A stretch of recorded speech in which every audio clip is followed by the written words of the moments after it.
जय माता दी फ्रेंड्स। चलिए आज मैं आपके साथ अपने केदारनाथ के एक्सपीरियंस शेयर करती हूँ।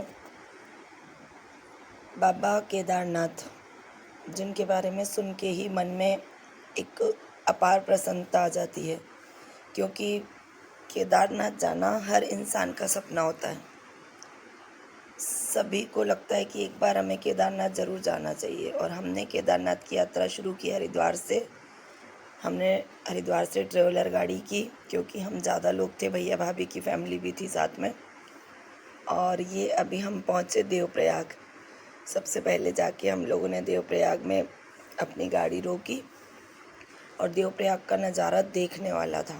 मैं आप लोगों को बता नहीं सकती कि बच्चों ने वहाँ पर कितना एंजॉय किया। देवप्रयाग पे जो संगम होता है दो नदियों का, वो संगम देखते ही बनता है।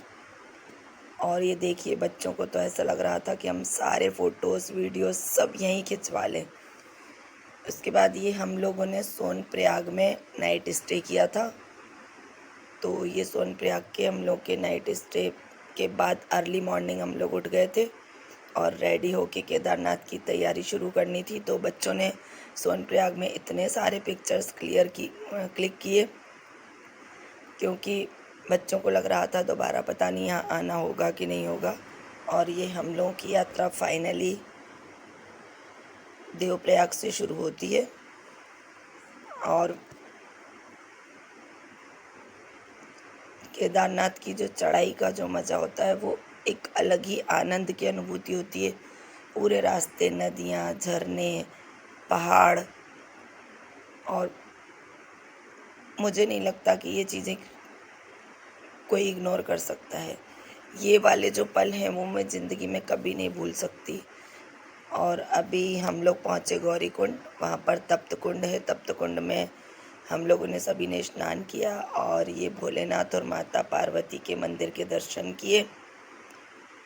बहुत सुंदर मंदिर बना हुआ है और बहुत सुंदर प्राकृतिक नज़ारे हैं। देखिए ज़रा, भैया भाभी भी हैं साथ में।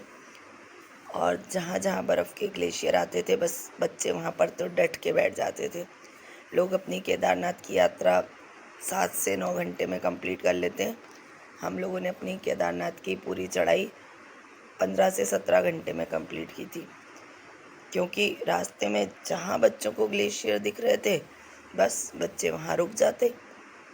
हर ग्लेशियर पे बच्चों ने 1-1 घंटा रुक के अपनी पूरी पिक्चर्स क्लिक की। पूरा मतलब मैं बता नहीं सकती कि कितना एंजॉय करते हुए हम लोग गए।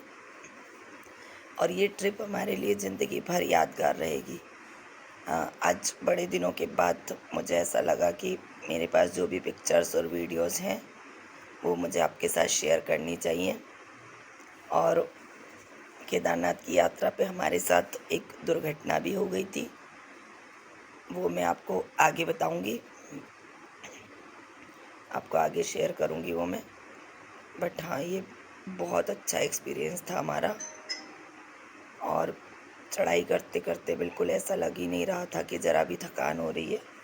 19 किलोमीटर की चढ़ाई हम लोगों ने पैदल की, जिसमें रास्ते में स्लिपरी रोड भी आया, क्योंकि बर्फ़ के ग्लेशियर थे। झरने भी आए, पहाड़ भी आए। बर्फ़ के ग्लेशियर आते ही गोलू दीदी पागल हो गई। देखिए कितना बड़ा बर्फ़ का ग्लेशियर, और ये बर्फ़ के साथ खूब खेल रही हैं, मस्ती कर रही हैं।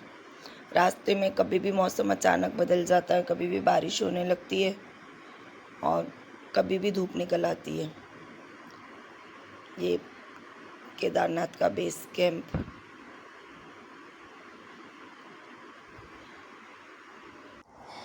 ये फाइनली 20 किलोमीटर की चढ़ाई करने के बाद हम लोग पहुंच गए हैं बाबा केदारनाथ के दरबार में।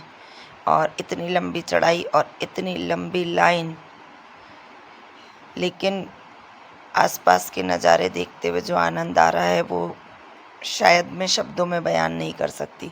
और ये बच्चों के चेहरे देख के आपको लग ही रहा होगा कि 20 किलोमीटर की चढ़ाई के बाद सिर्फ रल्ली जी का चेहरा देख के ऐसा लग रहा है कि वो थोड़ा सा थक गए हैं। बाकी तो सब में पूरा जोश है, भरपूर। और देखिए यहाँ के जो नज़ारे हैं, सच में इसीलिए कहा जाता है कि कुदरत की कारीगरी तो कमाल की है। इंसान चाहे जितना मर्जी चांद पे भी पहुंच जाए, बट जो कुदरत ने चीज़ें बनाई हैं उनकी होड़ इंसान नहीं कर सकता। और ये देखिए दरबार में पहुंच के सबके चेहरे कैसे खिल गए। मज़ा आ गया भोलेनाथ के दर्शन करके। और सबसे अच्छी बात ये रही कि उस समय मेरे 16 सोमवार के व्रत चल रहे थे और हमने सोमवार के दिन ही बाबा केदारनाथ के दर्शन किए। तो ये मेरे लिए शायद एक बहुत ना भूलने वाला पल था कि मैंने बाबा भोलेनाथ के दर्शन 16 सोमवार के व्रत में सोमवार के दिन ही किए। तो ऐसा ही मेरे साथ रामेश्वरम में हुआ था।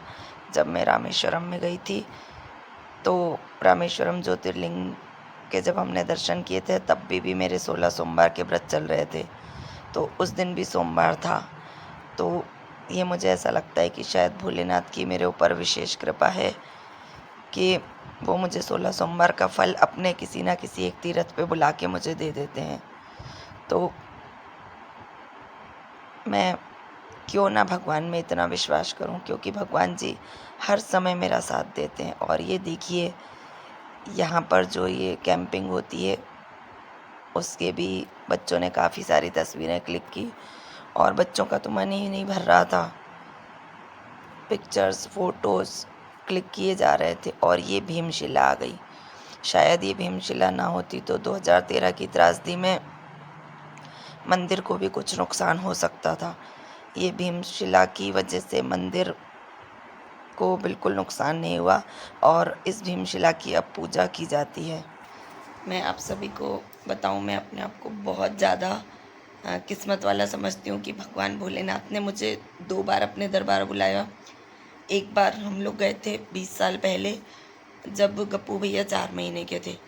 तो गप्पू भैया को बड़ी मुश्किल से ले गए थे क्योंकि वो कंडी में बिठाते ही रोने लगते थे और गोदी में उठा के हम लोगों से चढ़ा नहीं जा रहा था क्योंकि बर्फ़ की वजह से सड़क भी बहुत स्लिपरी हो जाती है। लेकिन वो एक्सपीरियंस भी हम लोगों का बहुत ही अच्छा था। आज मुझे बैठे बैठे लगा कि कल परसों शायद 2-3 दिन बाद से केदारनाथ के कपाट खुलने वाले हैं, डोली यात्रा शुरू हो जाएगी। तो आज मुझे भी अपने केदारनाथ की पुरानी यात्रा की कुछ तस्वीरें और वीडियोस मैंने देखी तो मुझे लगा मुझे आप लोगों के साथ शेयर करना चाहिए। और इस ट्रिप पे मेरे साथ हम लोग के भैया भाभी भी गए थे, बट रामबाड़ा से थोड़ा आगे जाने के बाद ही भाभी की तबीयत बहुत ज़्यादा ख़राब हो गई। उनको ऑक्सीजन लेवल उनका बहुत ज़्यादा कम हो गया। तो तुरंत उन्हें हॉस्पिटल में एडमिट किया और पूरे रास्ते मेडिकल सुविधाएं उपलब्ध हैं। कहीं भी किसी को भी कोई भी प्रॉब्लम होती है, ये मैं अपने व्यूअर्स को ज़रूर बताना चाहूँगी क्योंकि हम लोग खुद इसके साक्षी हैं। हमारे साथ ऐसा हो चुका है, तो इसलिए मैं सभी व्यूअर्स को बताती हूँ कि कोई भी केदारनाथ जाने में घबराए नहीं। मेरी भाभी का ऑक्सीजन लेवल बिल्कुल लो हो गया था, तो तुरंत उन लोगों ने उन्हें हॉस्पिटल में एडमिट किया, सारी मेडिकल फैसिलिटीज़ दी, ऑक्सीजन सिलेंडर वगैरह सब दिए उन्हें। और 2 दिन तक, अगले दिन जब हम लोग रात में वापस आए तब तक भाभी का पूरा ध्यान हॉस्पिटल में रखा गया अच्छे से। और भाभी का बेटा हमारे साथ गया था जो कि आपको वीडियो में कहीं कहीं दिखेगा, आशु। और भाभी और भैया वहीं रुके थे हॉस्पिटल में। तो आप लोग घबराएं नहीं, जहाँ तक आप चढ़ाई कर पाते हैं वहाँ तक आप लोग ज़रूर जाएं। उसके बाद आप कंडी, पालकी इन और खच्चर की भी सुविधा है तो आप उससे भी जा सकते हैं। इसलिए घर में बैठ के ये ना सोचें कि हम केदारनाथ की चढ़ाई नहीं कर सकते। केदारनाथ की चढ़ाई करना कोई कठिन नहीं है। अगर भोलेनाथ के प्रति श्रद्धा है और मन में आस्था है तो वो रास्ता अपने आप निकालते हैं। और कैसे रास्ता निकालते हैं पता नहीं चलता। और मुझे तो बाबा ने 2 बार बुलाया, एक बार 20 साल पहले और एक बार अभी शायद 2019 या 20 के समथिंग हम लोग गए थे। मुझे सन अच्छे से याद नहीं है। तब बच्चे भी बड़े बड़े थे तो हमने बहुत एंजॉय किया। पूरे रास्ते को इतना एंजॉय करते हुए हम लोग गए, बस मेरे पास शब्द नहीं है बताने के लिए कि मैं केदारनाथ के बारे में क्या बोलूँ। अगर आपको अपने आप को जानना है तो आपको एक बार केदारनाथ ज़रूर जाना चाहिए। बस मैं यही आप लोगों से कह सकती हूँ क्योंकि खुद से साक्षात्कार करना है तो वो आप केदारनाथ में जाके कर सकते हैं। चलिए अब मैं अपने ब्लॉग को यहीं समाप्त करती हूँ, और अगर मेरा ब्लॉग अच्छा लगे तो लाइक और सब्सक्राइब ज़रूर करें। और कौन कौन केदारनाथ होके आया है और कौन कौन केदारनाथ जाने की मन में इच्छा रखता है, वो सब लोग भोलेनाथ के आगे अर्जी लगाएं और मेरे ब्लॉग में कमेंट करके ज़रूर बताएं। चलिए बम बम भोले, बम बम भोले।